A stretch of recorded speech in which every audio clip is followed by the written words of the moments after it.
After a night of drinking with his friends, Mark Nevilles returns home to his basement apartment.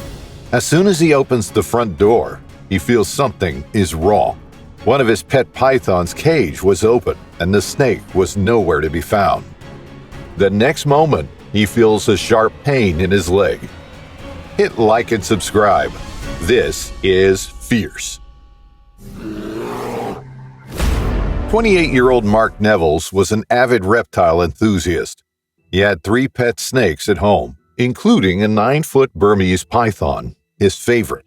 Burmese pythons are known for their beautifully patterned skin, rapid growth, and generally docile disposition, making them a popular choice among reptile owners. Nevertheless, these snakes have the capacity to reach enormous lengths of over 20 feet and weigh up to 200 pounds. They are vicious predators whose great size and strength can force large prey to submit to them. Burmese pythons spend a large portion of their early lives in trees, but as they get bigger, their weight causes them to mostly reside on the ground. Additionally, they can submerge themselves for up to half an hour, making them excellent swimmers. Even though they're not poisonous, the sheer force of their constriction can kill their prey, which regrettably includes people. Human fatalities from non-venomous snakes are rare, averaging 1 or 2 per year worldwide. Most of these incidents involve captive snakes, where handlers are either purposefully interacting with their pets or where snakes come into contact with small children or infants. What's interesting about Mark's case is that no one knows for sure why the snake attacked him.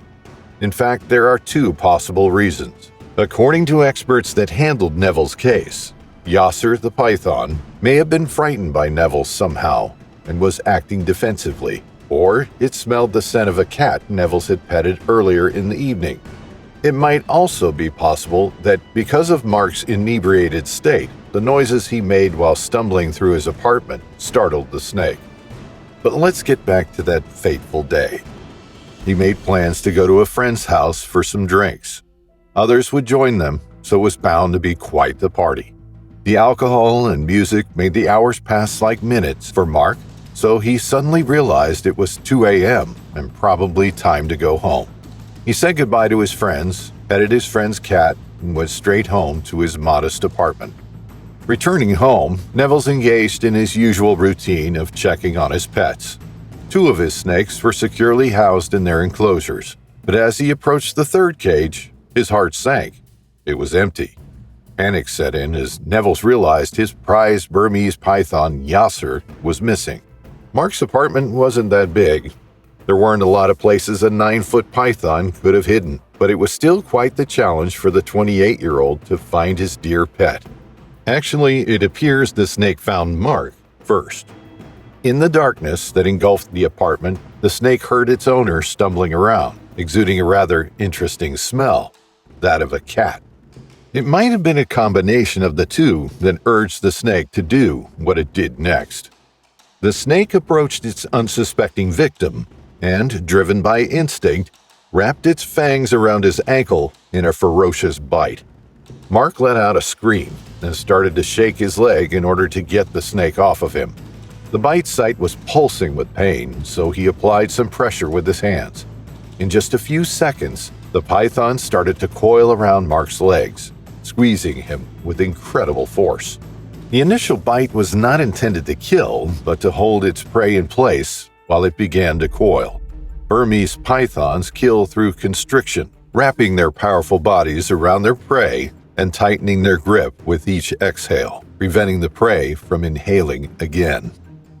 Nevilles screamed at the snake to stop and threw things around the room in order to distract it, but deep down he knew it was the beginning of the end. With every move he made, the snake responded with an even tighter hold. The snake's coils dug through Mark's exposed skin, hurting him with every passing second. The less air Nevilles had, the weaker were his screams for help. He clawed at the python, managing to tear off some of its skin, which was later found under his fingernails. The python's bite had done its job, holding him firmly in place while the coils did the work of suffocating him. Bite marks on his leg would later confirm the theory that the python had latched on first before initiating the constriction. As the python's job was coming to an end, Mark's movements became more sluggish. He gasped for breath when the python reached his neck area, until finally his body gave in. The snake continued to tighten until Nevilles' body went limp. Only then did the python begin to relax its grip, sensing that its prey was no longer struggling. It was a process that took mere minutes, but to Mark Nevilles, it must have felt like an eternity. Nevilles was discovered dead on the floor of his basement apartment on Allison Court just after noon on April 4, 1992. Yasser, a 9-foot Burmese python that he kept as a pet, had bitten him in the hand and wrapped itself around his throat and chest, suffocating him. The snake was nowhere to be found when Nevilles' body was discovered. Dr. David Evans, the investigating coroner, arrived to assess the situation.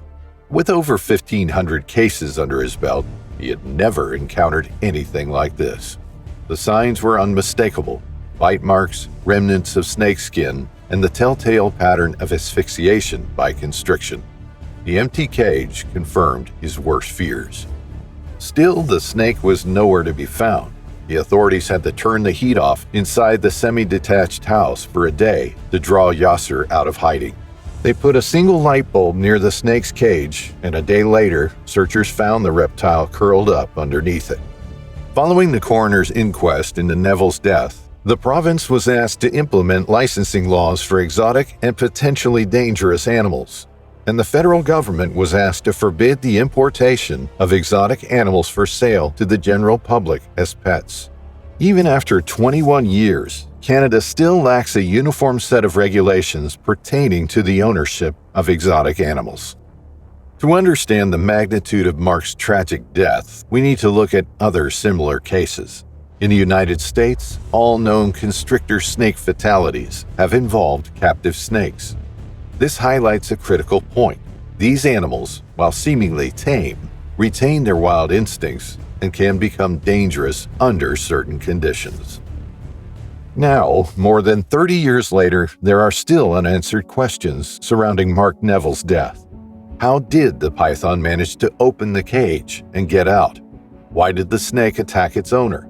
What made the snake react so violently? Wasn't it accustomed to Mark arriving home late at night after a party? Why did the python not complete the attack? Why didn't it swallow Mark's dead body, as pythons do? All of these questions sadly remain unanswered. Truth be told, an animal's reaction is unpredictable. Anything can disturb them in some way or another, which can prompt them to enter defensive mode.